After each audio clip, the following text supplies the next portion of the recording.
All right, let's talk about square roots. So for how many real values of x is the square root of 95 minus the square root of x an integer?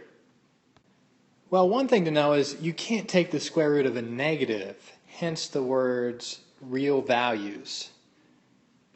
So we're not taking the square root of a negative, all right.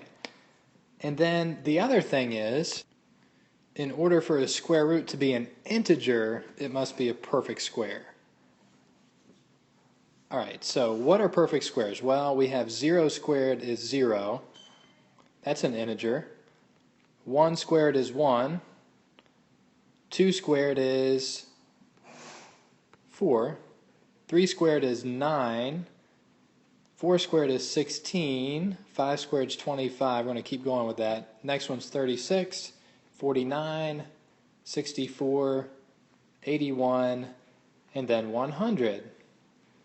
So those are all the perfect squares that we have.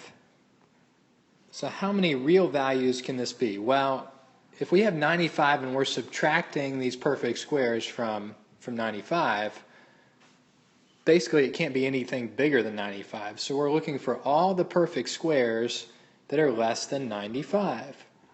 Well, the 100 doesn't work, so that would be 1, 2, 3, 4, 5, 6, 7, 8, 9, 10.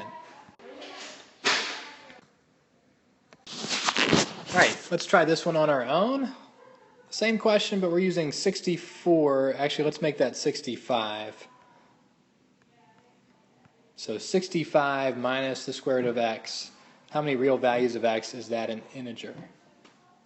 Okay, go ahead and pause the video, try that one on your own. And here for the solution.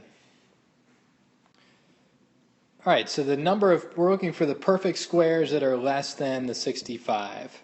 So we have 0 squared, which is 0, 1 squared, which is 1, 2 squared is 4, 3 squared is 9, 4 squared is 16, 5 squared is 25, and then we have 36, 49, and then 64. So just count those up. 1, 2, 3, 4, 5, 6, 7, 8, 9.